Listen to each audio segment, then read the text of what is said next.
బెల్గాంలో Congress working committee సమావేశం ప్రారంభమైంది. 2 రోజుల పాటు సమావేశాలు జరగనున్నాయి. ఈ సమావేశానికి దాదాపు 200 మంది ముఖ్య నేతలు హాజరు కానున్నారు. తాజా రాజకీయ పరిణామాలు, అమిత్ షా వ్యాఖ్యలు, రాజ్యాంగంపై రగడ, ఎన్డీఏను ఎదుర్కొని వ్యూహాలపై సమావేశంలో చర్చించనున్నారు. సిడబ్ల్యూసీ సమావేశంలో పాల్గొన్న సీఎం రేవంత్ రెడ్డితో పాటు మంత్రులు ఉత్తమ్, దామోదర, పీసీసీ చీఫ్ మహేష్ కుమార్ పాల్గొన్నారు. అంబేద్కర్ పై అమిత్ షా వ్యాఖ్యలకు సిడబ్ల్యూసీ నిరసన తెలపనుంది.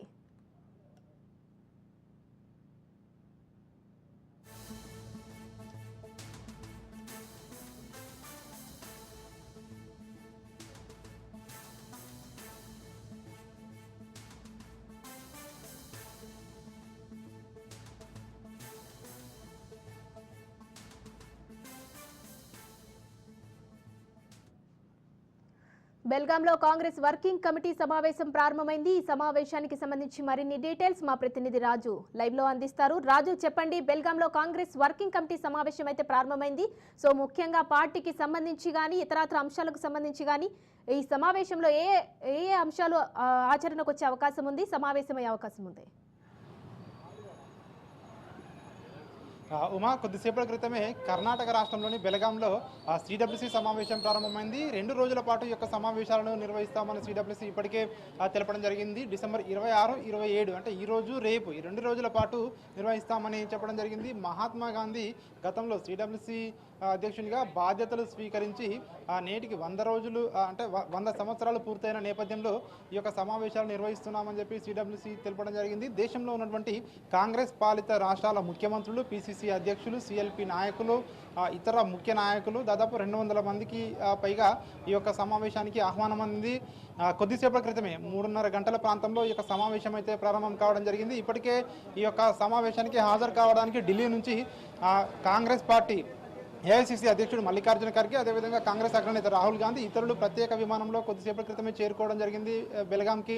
సో మీటింగ్ అయితే ప్రారంభం కావడం జరిగింది. ప్రధానంగా ఈ యొక్క మీటింగ్ ఉద్దేశం ఇప్పటికే అంటే ఎన్డీఏ ప్రభుత్వాన్ని, ఇప్పటికే 10 సంవత్సరాలకు పైగా ఎన్డీఏ ప్రభుత్వం అధికారంలో ఉంది. ఎన్డీఏ ప్రభుత్వాన్ని ఏ విధంగా ఎదుర్కోవాలి, రాబోయే రోజుల్లో ఇంకా అంటే పార్టీని ఏ విధంగా స్ట్రెంథెన్ చేసుకోవాలి, ప్రధానంగా రాజ్యాంగ పరిరక్షణ, అదేవిధంగా అంబేద్కర్ పై ఇటీవల అమిత్ షా చేసినటువంటి వ్యాఖ్యలపై సిడబ్ల్యూసీ నిరసన తెలిపే అవకాశం కూడా కనిపిస్తూ ఉంది.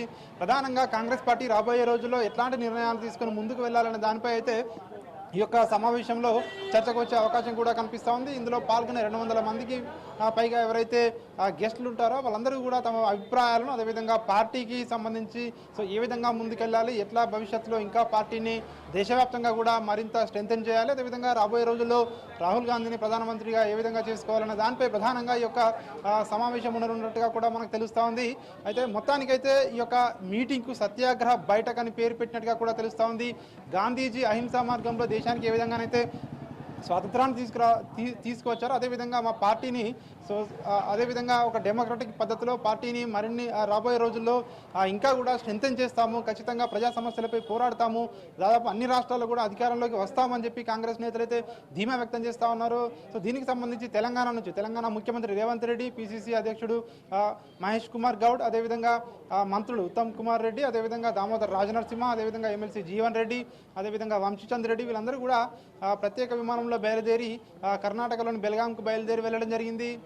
ఈ యొక్క సమావేశం అయితే ప్రారంభం కావడం జరిగింది. అయితే ప్రధానంగా మనం చూసుకున్నట్టయితే ఇటీవల కొన్ని సంవత్సరాలుగా కూడా కొన్ని నెలలుగా కూడా చోటు చేసుకుంటున్న పరిణామాలు, ముఖ్యంగా రాహుల్ గాంధీ, అదేవిధంగా కాంగ్రెస్ పార్టీ ఇతర నేతలు రాజ్యాంగ ప్రతిని చేతిలో పట్టుకుని ఎక్కడికి వెళ్ళినా కూడా వాళ్ళైతే నిరసన చెప్తున్న పరిస్థితులు మనం చూస్తూ ఉన్నాము. దేశంలో ముఖ్యంగా ప్రజాస్వామ్యం ప్రమాదంలో పడింది.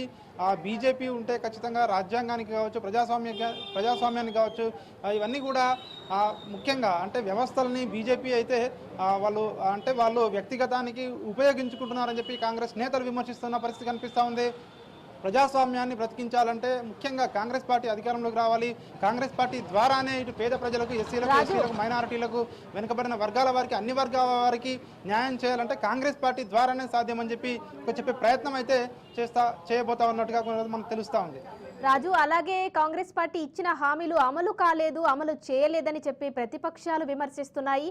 అదేవిధంగా ఈ పథకాల అమలుకు సంబంధించి మరోపక్క రాబోయే స్థానిక సంస్థల ఎన్నికలకు సంబంధించి కూడా కార్యకర్తలకు, నేతలకు ఎలాంటి దిశానిర్దేశం చేయనున్నారు? ఎస్, ముఖ్యంగా ఇప్పటికే ఇటు కర్ణాటక రాష్ట్రంలో 5 గ్యారంటీలు ఇవ్వడం జరిగింది, ఇటు తెలంగాణలో 6 గ్యారంటీలు ఇవ్వడం జరిగింది.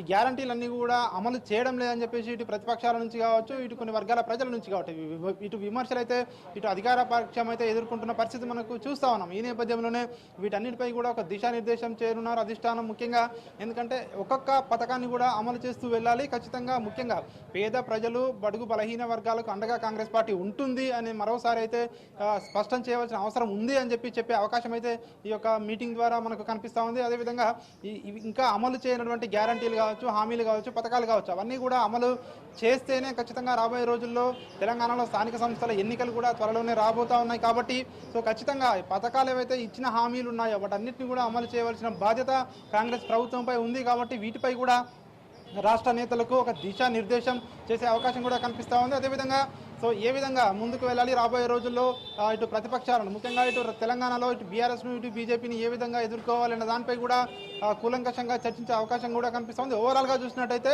ప్రజాస్వామ్య పరిరక్షణ, రాజ్యాంగ పరిరక్షణ, రిజర్వేషన్లు కాపాడుకోవడం, ముఖ్యంగా ఎన్డీఏ ప్రభుత్వాన్ని దేశవ్యాప్తంగా ఎదుర్కోవడం, రాబోయే రోజుల్లో కాంగ్రెస్ పార్టీని మరింత స్ట్రెంథెన్ చేయడం, వీటన్నిటిపై కూడా ఈ యొక్క సత్యాగ్రహ బైఠక్ మీటింగ్లో చర్చించే అవకాశం కూడా కనిపిస్తూ ఉంది.